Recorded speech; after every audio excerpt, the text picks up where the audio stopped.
স্বাগতম জনাইছোঁ আপোনালোকক মোৰ ইউটিউব চেনেললৈ। আজি ফাৰ্ষ্ট হাফৰ পৰীক্ষা হৈ গ'ল। ফাৰ্ষ্ট শিফ্ট যিটো আছিলে ডাইৰেক্ট ৰিক্ৰুটমেণ্টৰ যিটো ফাৰ্ষ্ট শিফ্ট আছিলে তাৰ পৰীক্ষা হৈ গৈছে। তো ইতিমধ্যে তাৰ প্ৰশ্নখিনি আমি দেখিলোঁ। প্ৰথমতে আপোনালোক যেতিয়া সোমাব তেতিয়া আপোনালোকৰ ডকুমেণ্ট ভেৰিফিকেশ্যন নহয়। আপোনালোকৰ প্ৰথমতে পৰীক্ষা হ'ব। পৰীক্ষা আপোনাৰ প্ৰথমতে ফ্ৰিস্কিং কৰিব যে কিবা আনিছে নেকি, মোবাইল চোবাইল সেইবিলাক চেক কৰিব। তাৰপিছত আপোনালোকৰ পৰীক্ষা হ'ব। তাৰপিছত আপোনালোকৰ ফাইনেলি আপোনালোকৰ ডকুমেণ্ট ভেৰিফিকেশ্যন হ'ব। পৰীক্ষা খতম হোৱাৰ কুৱেশ্যনত আপোনালোকৰ আহিছিলে এটা ৱৰ্ডৰ কুৱেশ্যন আহিছে, য'ত আপোনালোকৰ পেৰাগ্ৰাফ এটা দি দিছে। পেৰাগ্ৰাফটো আপোনালোকে লিখিব লাগে।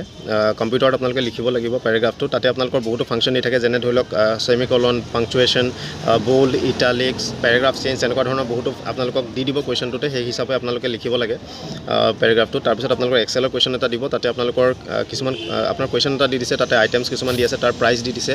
সেই প্ৰাইচৰ আপোনালোকে প্লাছ মানে মাল্টিপ্লিকেশ্যন কৰিব লাগে, ছাম কৰিব লাগে, সেইটোৱে। তাৰপিছত এটা PPT দিছে, যিটো আপোনালোকৰ টপিক দি দিছে। আপোনালোকে জাষ্ট শ্লাইডত নিজৰ ইচ্ছামতে আপোনালোকে সেই টপিকটোৰ ওপৰত আপোনালোকে লিখিব লাগে। বুলেট পইণ্ট হওক বা যেনেকৈ হওক আপোনালোকে টপিকটো আপোনালোকে প্ৰেজেণ্টেশ্যন বনাব লাগে। হিষ্ট্ৰী দি দিব বা তেনেকুৱা ধৰণৰ কিছুমান বস্তু দি দিছে, সেই হিচাপে আপোনালোকে PPTটো বনাব লাগে। চ' এইকেইটাই কুৱেশ্যন আহিছিলে। তাৰ লগত আপোনালোকৰ ডকুমেণ্ট ভেৰিফিকেশ্যনত হায়াৰ ছেকেণ্ডেৰী আৰু গ্ৰেজুৱেশ্যনৰ মাৰ্কশ্বিটখন চাইছে, কম্পিউটাৰ চাৰ্টিফিকেট চাইছে, পাছপৰ্ট ফটো দুখন লৈ আহিব, আৰু অৰিজিনেলত নিজৰ এখন আইডেণ্টিফিকেশ্যন প্ৰুফ এখন লৈ আহিব, যেনে ভোটাৰ ID হওক, পাছপৰ্ট হওক, তেনেকুৱা কিবা এটা। চ' এইখিনিয়ে বস্তু আছিলে। আপোনালোকে পৰীক্ষা দিবলৈ আহোঁতে এই কথাখিনি মনত ৰাখিব। আৰু প্ৰশ্ন ইমান বৰ বিশেষ টান নহয়, আপোনালোকে সহজে পাব। প্ৰিণ্ট আউট আপোনালোকে উলিয়াব নালাগে। যিকেইটা ফাইলত কাম কৰিব সেই ফাইলকেইটা ছেভ কৰি থৈ আহিব। প্ৰিণ্ট আউট তেওঁলোকে চেণ্টাৰৰ ফালৰ পৰা নিজেই ল'ব।